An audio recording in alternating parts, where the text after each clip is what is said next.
Bonsoir à tous et bienvenue dans ce journal des JMJ. Au programme de cette édition, nous reviendrons bien sûr largement sur l'arrivée du pape hier, ovationné par la foule à Rio. Nous verrons aussi comment les paroisses se sont mobilisées pour accueillir les pèlerins des JMJ. Puis nous irons sur la plage de Copacabana où est célébrée ce soir la messe d'ouverture officielle de ces 28e JMJ. En France aussi se tiennent des mini-JMJ pour les jeunes qui n'ont pas pu partir à Rio. Nous ferons un tour d'horizon à La Louvet, Lourdes, Beaucerville et Lisieux, où se trouvent nos envoyés spéciaux. Enfin, l'interview du JT, nous rencontrerons le père Leandro Lénin Tavares, directeur de la pastorale dans le comité organisateur des JMJ 2013.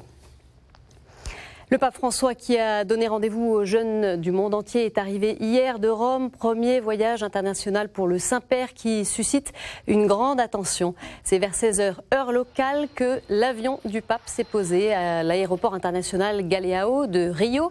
À sa descente de l'avion, le pape François a été accueilli par la présidente de la République, Dilma Rousseff, et plusieurs membres du clergé brésilien, parmi lesquels Monseigneur Tempesta, archevêque de Rio, et le cardinal Assis, président de la conférence épiscopale brésilienne. Et vous avez sans doute vu ces images impressionnantes. Après avoir quitté l'aéroport, le Saint-Père a fait un tour dans le centre de Rio à bord d'une petite voiture acclamée par une foule en liesse. Certains n'hésitant pas à se précipiter sur la voiture du pape pour le toucher, ceci donnant bien sûr quelques sueurs froides aux services de sécurité. Le Saint-Père, lui, semblait ravi de son bain de foule qu'il a poursuivi à bord d'une papamobile, n'hésitant pas à embrasser des enfants qui lui étaient présentés. Pendant le vol papal, le pape François n'a pas tenu de conférence de presse, mais il a passé plus d'une heure avec les quelques 70 journalistes qui l'accompagnent, prenant le temps de les saluer un à un. Le récit de notre correspondante Philippine de Saint-Pierre qui se trouvait à bord du vol papal.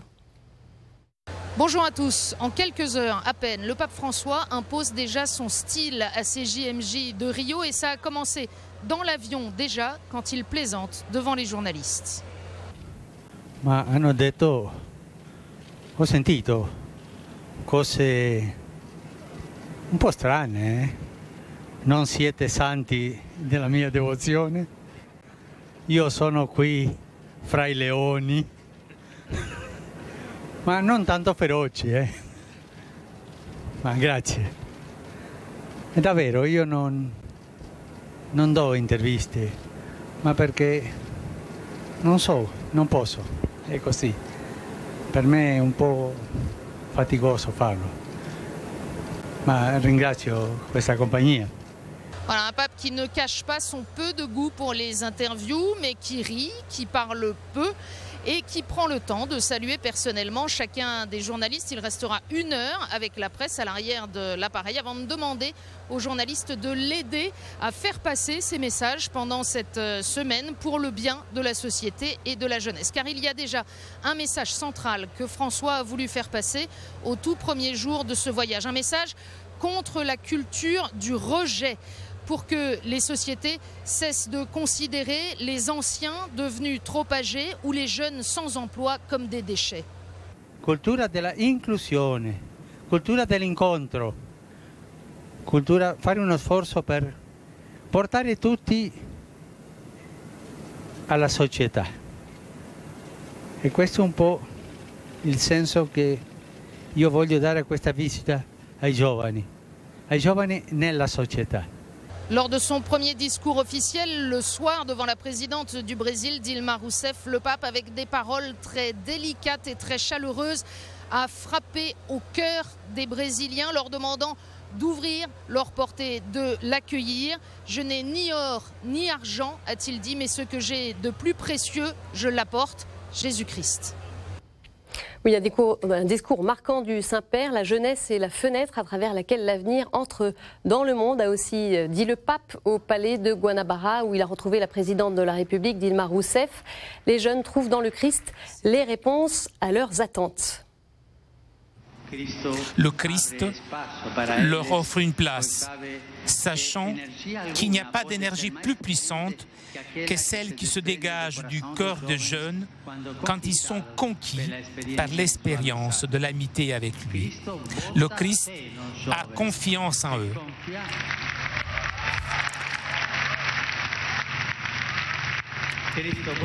Le Christ a confiance en eux et leur confie l'avenir de sa propre mission.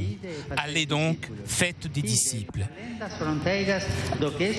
Allez au-delà de ce qui est humainement possible et susciter un monde de frères. Mais les jeunes aussi font confiance au Christ et ils n'ont pas peur de risquer avec lui l'unique voie dont ils disposent, parce qu'ils savent qu'ils ne seront pas déçus. Rio prend peu à peu les couleurs des JMJ à 2 jours de l'accueil officiel du pape par les jeunes justement qui continuent d'affluer à Rio et parmi eux les 5600 Français. Alors nous suivons leur pèlerinage depuis maintenant une semaine. Les jeunes du diocèse de Fréjus-Toulon sont arrivés hier à Rio sans encombre ni embouteillage, un petit miracle, au dire même des Cariocas, le nom que l'on donne aux habitants de Rio. Ils ont été accueillis par des volontaires de la paroisse Notre-Dame de l'Espérance qui sera à leur QG jusqu'à leur départ pour Guaratiba ce week-end. Un reportage de Charles-François Bréjon, notre envoyé spécial au cœur de ce groupe. Après 3 heures de bus depuis Cachoeira Paulista, les pèlerins varois sont arrivés ce lundi à Rio, sans encombre ni embouteillage, un petit miracle au dire même des Cariocas, les habitants de Rio de Janeiro. Ils sont accueillis à Botafogo, un quartier de classe moyenne dans le sud de la ville. 100 jeunes seront logés dans une 60aine de familles d'accueil, 70 autres à la paroisse Notre-Dame de l'Espérance qui servira de QG au groupe et le reste des pèlerins dans une paroisse proche du même quartier, Saint-Jean-Baptiste. Todo mundo se prontificou. Todo mundo ajudando naquilo que tem capacidade de ajudar, cada dentro das suas características, dos seus dons de serviço, para tentar fazer acolhimento muito bom, né, que a gente tem por uma preocupação. A gente sabe que o trânsito vai ser o caos, que é muita gente, né, no espaço de uma cidade. Mas a gente tem que apagar esse caos que esse peregrino vai sofrer na rua com o trânsito, com uma boa acolhida e uma boa estada. E para que a gente dê bastante conforto para eles aqui, ou dentro da paróquia, ou nas casas dos nossos hóspedes. La mobilisation pour l'accueil des pèlerins a été générale, mais comment les paroissiens s'y sont-ils préparés? Com orações em todas as ocasiões em que a comunidade se reúne e avisos, apelos para que todos recebessem os jovens com muita hospitalidade, com muito carinho. Insistimos muito que ninguém precisava ter medo de receber. Ici à Rio, les gens vivent un peu avec la peur. Je ne sais pas si c'est politiquement correct ce que je vais dire, mais ils sont très enfermés dans les murs, ils ont peur des autres. Alors accueillir quelqu'un qu'on n'a jamais vu, on ne connaît pas son histoire, et qui a fait l'effort de venir jusqu'au Brésil, j'ai trouvé intéressant. On les reconnaît à leur t-shirt jaune ou vert. 30 volontaires se sont mobilisés à la paroisse Notre-Dame de l'Espérance. Pour eux, une vraie expérience spirituelle. C'est important d'être volontaire et de confronter ma foi à celle des autres et de voir que les jeunes catholiques, on est là, on se bouge, on se réunit et ouais, on est tous ensemble. Place désormais à la vie sur place, notamment avec les catéchèses qui seront données chaque matin à la paroisse. Église, gymnase, auditorium, en tout, près de 300 lieux répartis dans les 10 quartiers de Rio de Janeiro ont été réservés à cet effet. Et pour les pèlerins, ces JMJ seront aussi, bien sûr, l'occasion de découvrir l'église du Brésil. Le correspondant de la chaîne catholique canadienne Salt and Light, Charles Le Bourgeois, nous en donne un aperçu. Derrière moi, en forme de pyramide, la cathédrale de Rio de Janeiro, un des plus grands diocèses du Brésil.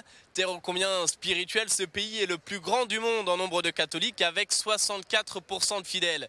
Il possède la conférence épiscopale la plus grande de la planète, dispose de 11 000 paroisses et compte plus de 2000 prêtres. Bref, l'église au Brésil connaît une forte vitalité. Un christianisme qui remonte au XVIe siècle lorsque le catholicisme devient religion principale. Il s'est en effet répandu par les missionnaires qui arrivaient au pays avec les explorateurs et les colons portugais. Si bien que l'église au Brésil compte aujourd'hui plus de 150 millions de fidèles.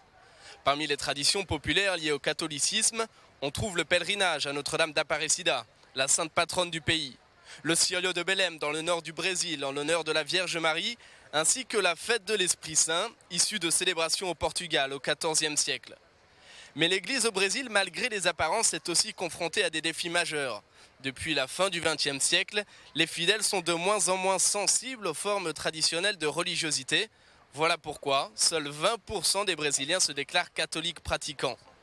Dans ce pays, l'église doit aussi faire face à la perte de la foi ainsi qu'à la désaffection des fidèles qui se tournent vers des groupes évangéliques en plein essor. Car au Brésil, le protestantisme est la seconde religion, elle représente 22% de la population. Mais ces dernières années, cependant, l'intolérance religieuse s'est développée, ce qui a poussé le président Luiz Inácio Lula da Silva à instaurer une journée contre l'intolérance religieuse. Elle est célébrée chaque année le 21 janvier. Aujourd'hui, le Brésil est un État laïque. Il était officiellement catholique jusqu'en 1891. Et ce matin, les pèlerins français se sont réunis dans la cathédrale Saint-Sébastien de Rio pour une célébration de la parole. Elle était présidée par le cardinal André XXIII, archevêque de Paris, aux côtés des évêques français présents à Rio. Ce premier temps fort pour la délégation française a permis de mettre en commun la richesse des découvertes vécues pendant la semaine missionnaire. Ce fut aussi l'occasion de prier en silence, un petit break dans l'effervescence brésilienne. Je vous propose justement d'écouter un extrait de l'homélie du cardinal XXIII qui revient sur l'expérience de ces derniers jours. Nous sommes joyeux parce que notre confiance dans cette parole du Christ est plus grande que les difficultés que nous rencontrons, les souffrances auxquelles nous avons à faire face, les drames qui peuvent frapper notre vie comme ça a été le cas à Cayenne. On me demande comment les jeunes peuvent continuer d'être joyeux après un événement aussi triste. Ils continuent d'être joyeux parce que ce ne sont pas nos événements qui constituent la source de notre joie, mais c'est la présence et la parole du Christ. Nous ne comprenons pas toujours comment notre nom est inscrit dans les cieux, mais nous savons que lui et lui seul est capable de nous le garantir. Dans un peu moins de 5 heures maintenant, des centaines de milliers de jeunes du monde entier seront réunis sur la célèbre plage de Copacabana pour la messe d'ouverture officielle de ces 28e JMJ. Cette plage située au sud de Rio est l'une des images cartes postales du pays. C'est au milieu du 19e siècle que le quartier est renommé après la construction d'une chapelle abritant une réplique de la Vierge de Copacabana, un petit village situé au bord du lac Titicaca en Bolivie. Longue de 4,5 km, Copacabana est devenue l'un des rares endroits où les cariocas peuvent se détendre. En tout cas, l'afflux des jeunes JMJistes ces jours-ci provoque l'enthousiasme des habitués. Para Copacabana foi muito bom, porque a maioria de Copacabana são de pessoas idosas e cachorros. A população cresceu, um movimento muito grande de jovens do mundo inteiro. No mundo inteiro está reunido no Rio de Janeiro. La messe sera célébrée ce soir par l'archevêque de Rio, Monseigneur Orani João Tempesta. Les organisateurs s'activaient ces jours-ci pour les derniers préparatifs, comme vous allez le voir sur ces images où on aperçoit le podium qui accueillera la messe ce soir. On pourra d'ailleurs voir tout à l'heure évidemment une plage noire de monde. Le pape François ne participera pas à cette célébration, se reposant aujourd'hui à la résidence privée de Soumaré, située sur les hauteurs de Rio, où il séjourne durant ses JMJ. Et puis les JMJ, c'est aussi et bien sûr en France. Les jeunes Français qui ne partiront pas à Rio pourront cependant vivre des JMJ dans une dizaine de diocèses, comme par exemple à La Louvet, surnommé le village le plus jésuite de France. Peuplé d'à peine 500 âmes et situé en Haute-Ardèche, entre Valence et le Puy-en-Velay, La Louvet s'apprête à accueillir un festival JMJ organisé par la famille ignatienne. 150 jeunes y sont attendus. Découvrons l'histoire de ce lieu avec ce reportage de François Lespès. Un petit village de montagne, perché à 1080 mètres d'altitude, au cœur de l'Ardèche verte. Mais partout où l'on s'y promène, on tombe sur le même nom. Car La Louvet, c'est d'abord le village de Saint Jean-François-Régis, un saint jésuite du XVIIe siècle, vénéré dans le monde entier, qui est mort ici en 1640. Défenseur des pauvres et prêcheur infatigable, il a sillonné ces montagnes par tous les temps pour fortifier la foi de ses habitants. Quand il venait quelque part, il était devancé par sa réputation d'homme de prière. On raconte d'un curé, par exemple, qu'il aurait trouvé un matin d'hiver, où il y avait beaucoup de neige, devant la porte de son église, en train de prier. Il avait passé une bonne partie de la nuit à prier. Mais la grande passion de Saint Jean-François Régis, c'est de faire la paix. Entre les personnes, mais aussi entre les hommes et Dieu. Dès avant son sacerdoce, il préparait déjà les gens à se confesser et il les ramenait à des prêtres en leur demandant « Mais voilà, vous trouverez là la grâce de la paix en vous-même ou avec les autres ou avec le Seigneur. » C'est d'ailleurs en confessant qu'il mourut ici à La Louvet, à 43 ans, attirant depuis des générations de pèlerins. Mais La Louvet est aussi marquée par l'histoire de Sainte Thérèse Coudert, une sainte du XIXe siècle qui lança les retraites ignatiennes pour dames et dont le corps incorrompu repose ici. Deux grands saints souvent mal connus qui ont sans doute des choses à dire aux jeunes attendus ici pour un festival JMJ organisé par la famille ignatienne. Je crois que ces deux saints ont apporté le témoignage d'un amour extraordinaire du Christ. Désirer le Christ, le rechercher, le trouver et puis l'annoncer. La rencontre du Christ, au cœur de la spiritualité ignatienne, c'est ce que vont proposer les jésuites, ici, à La Louvet, aux 150 jeunes qui arrivent dès ce soir. Et ces JMJ sont sportifs pour certains. En effet, une quarantaine de jeunes du diocèse aux armées partis le 17 juillet du Puy-en-Velay sont arrivés hier à La Louvet, marchant jusqu'à 25 km par jour. Ils seront accueillis comme les autres pèlerins ce soir par une grande veillée festive. Autre lieu en communion avec ces JMJ, c'est le sanctuaire de Lourdes. On écoute d'ailleurs des organisateurs qui accueillent à partir d'aujourd'hui les premiers pèlerins. On va vivre la même dynamique que les jeunes à Rio. Ce n'est pas la même dimension, mais en tout cas, on fait tout pour qu'on ait le même esprit, la même démarche, que les jeunes puissent revivre la même expérience que ceux qui se rassemblent autour du pape François Rio. Tout va bien pour le moment. Et après, il faut laisser quand même de la place pour la grâce, pour des surprises qui nous attendent. Prévoir qu'il y a des imprévus aussi. Mais pour moi, c'est toujours un moment fort parce qu'avec quelques années d'expérience, j'ai vu que justement là où il y avait des surprises, c'est là que Dieu a agi vraiment et nous a procuré quelques grâces. Donc voilà, on attend de belles surprises aussi. Il y a des personnes de différentes parts du monde. Donc, on est aussi en communauté. On a la chance de voir les pays. Et directement de Rio, là, il y a la retransmission, par exemple. Et il y a des activités, des ateliers, des programmes. Donc, peut-être que ce n'est pas les mêmes choses qui être en Rio, mais quand même, on peut vivre la foi ici avec d'autres jeunes qui partagent la même foi. On remonte dans le nord de la France, direction à présent Beaucerville en Lorraine. Les 170 jeunes déjà présents en profitent pour découvrir la région. Ce matin, ils ont pu visiter la basilique de Saint-Nicolas-de-Port où se trouve une relique de Saint-Nicolas. L'occasion pour ces jeunes de comprendre ce que le patrimoine peut leur dire encore aujourd'hui. Sybille Delettre a suivi la visite d'un des groupes. Ce matin à Beaucerville, les jeunes ne partent pas à la découverte d'une autre culture ou d'un autre pays, mais bien de leur région. Et ça commence en marchant, direction Saint-Nicolas-de-Port. C'est un endroit qu'on découvre, qu'on ne sait pas ce que c'est. Puis c'est un lieu culturel et spirituel. Ça me fait sortir de l'Alsace d'où je viens. Donc c'est intéressant de découvrir. Après 2 heures de marche, la basilique Saint-Nicolas se dessine à l'horizon. Ce chef-d'œuvre d'art gothique flamboyant abrite dans son trésor une relique de Saint-Nicolas, patron de la Lorraine. Alors, le temps d'une visite, les jeunes découvrent ou redécouvrent ce saint qui vient tout droit de la Turquie. Vous connaissez au moins une chose, c'est la légende des 3 enfants dans le Saint-Loire que Saint-Nicolas a ressuscité. Justement, ils le connaissent très bien, mais ils ne connaissent que par la lorgnette qui est celle du folklore. Et c'est important que, en tant que chrétien, en tant que catholique, ils connaissent la page catholique de la vie de Nicolas.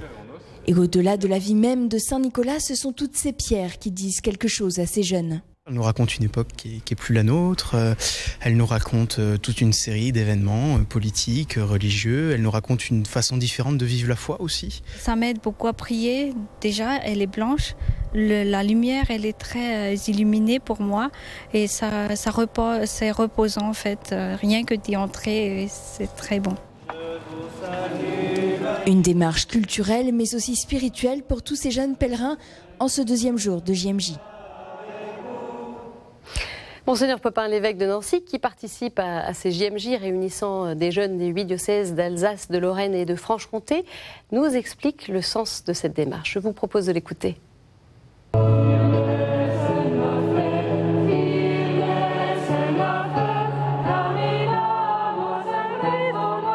Les jeunes sont attachés à la figure du pape, mais ils ne font pas d'idolâtrie.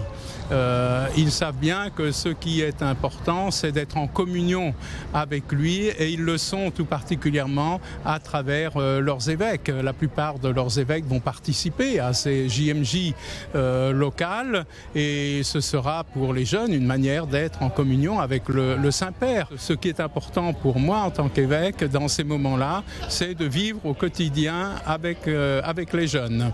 On vit ensemble pendant plusieurs jours, on marche ensemble, on mange ensemble, on rigole ensemble, on prie ensemble. Et puis voilà, c'est très important pour un évêque, et je pense que c'est important aussi pour les jeunes d'avoir ce contact simple avec leur évêque.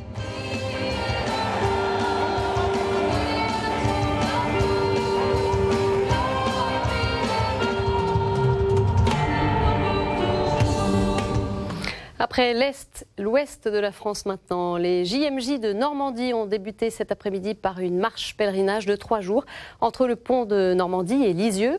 Objectif, aider la trentaine de jeunes qui participent à ces journées à faire une coupure avec leur quotidien avant que le Festival de la jeunesse ne débute vendredi dans la ville de la Petite Thérèse.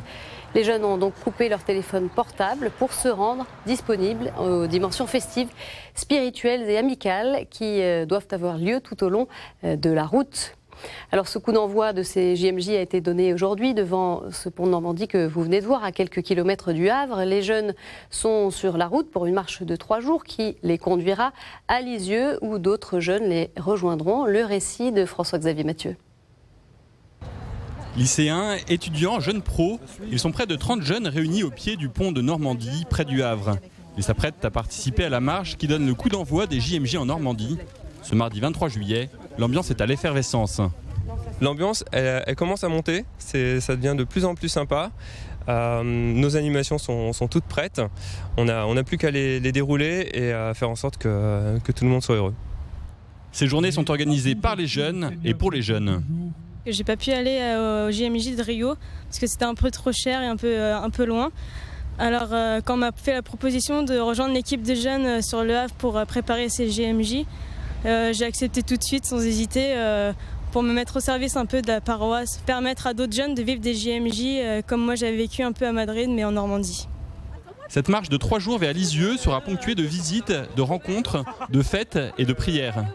Mes attentes, c'est vraiment de vivre un moment ensemble, de rencontrer les jeunes qui viennent du diocèse du Havre et aussi d'autres diocèses. Et puis j'avoue que je suis heureux d'aller à Lisieux, sur les pas de Sainte-Thérèse. À Lisieux, le programme de ces JMJ à la française se prolongera par les catéchèses, messes, veillées et festivals de la jeunesse en communion avec Rio. Comme vous avez pu le voir, les belles ressources spirituelles en France sont donc mises à contribution pour ces JMJ. Allez, nous revenons maintenant au Brésil pour retrouver notre invité de ce soir. C'est le père Leandro Lenin Tavares, directeur de la pastorale dans le comité organisateur des JMJ 2013. Le père Tavares évoque la mobilisation des diocèses brésiliens autour de ces JMJ. Ces propos ont été recueillis par Domitil Blanc et Antonin Lebas. Je peux vous donner 3 informations importantes à propos de cela. La première est assez extraordinaire, parce que la croix pour les JMJ et l'icône de la Vierge Marie sont passées dans tout le Brésil. Et aucun des diocèses n'a échappé à l'accueil de ces symboles des Journées mondiales de la jeunesse. Nous avons vu que de grands événements ont été créés autour de ces symboles. Nous estimons que plus de 5 millions de personnes ont vu ces symboles. C'est vraiment très intéressant, parce que partout où la croix et l'icône de la Vierge Marie sont passées, tout le monde était ému. Et particulièrement le jour où la croix a visité une prison. Tout le monde était ému et a prié tous ensemble. C'était un moment très fort. L'autre chose, c'est la semaine missionnaire que nous venons de vivre la semaine dernière. Beaucoup de pèlerins, environ 150 000 personnes réparties dans tout le Brésil, dans de nombreux diocèses, ont pu rencontrer différentes manières d'être chrétiens au Brésil. Parce que le Brésil est grand et nous avons beaucoup de manières de vivre en Église. Ils ont cette expérience d'avoir conduit des actions missionnaires, participé à des événements culturels préparés par ces diocèses. Enfin, la troisième chose, tous les diocèses sont impliqués pour envoyer le plus de pèlerins possible à Rio. Et nous avons de très bons exemples. São Paulo, par exemple, enverra plus de 200 000 pèlerins ici, même s'ils ne sont pas officiellement inscrits. Beaucoup de personnes vont venir ici à Rio. São Paulo a bien fait sa part, c'est bien.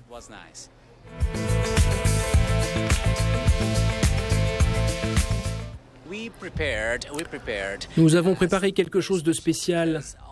Parce que toutes les éditions des JMJ ont préparé des catéchèses pour recevoir les jeunes. Pour cette édition, nous avons préparé 265 lieux qui accueilleront les pèlerins en plus de 25 langues différentes pour les aider à approfondir le thème qu'ils ont pour ces 5 jours.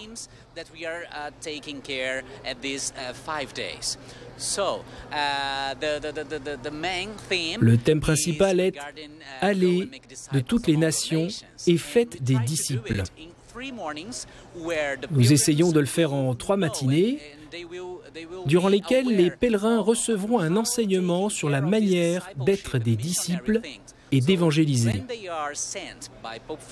Quand ils seront envoyés par le pape François à la fin des JMJ, ils seront vraiment conscients de ce qu'il faudra faire dans leur propre pays.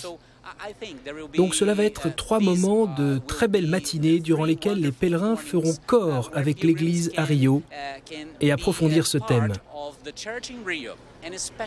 Parce que quand ils vont rencontrer le pape François à Copacabana et Guaratiba, ce sera pour des célébrations.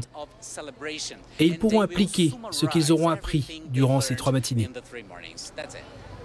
Les JMJ sur les réseaux sociaux et Internet, on voit évidemment beaucoup d'initiatives. Ce soir, un clin d'œil aux pèlerins du diocèse de Sées dans l'Orne qui nous permettent de suivre au quotidien leur aventure des JMJ à travers de nombreuses photos postées sur leur blog de la pastorale des jeunes. Voilà, avant de nous quitter, sachez que vous pourrez bien sûr vivre tous ces grands moments des JMJ cette semaine sur notre antenne. Prochain rendez-vous, ce sera ce soir avec la messe d'ouverture des JMJ sur la plage de Copacabana. Un rendez-vous que vous pourrez suivre en direct, mais aussi sur notre site internet à partir de 00h30. Alors pour connaître l'ensemble des programmes des JMJ qui seront retransmis sur KTO, vous pouvez bien sûr consulter le site de la chaîne à l'adresse qui s'affiche sur vos écrans, ktotv.com. C'est la fin de ce journal, merci de l'avoir suivi. Le prochain journal des JMJ, ce sera demain à 19h40 en compagnie de Cyril Lepeigneux. Très bonne soirée à tous, au revoir.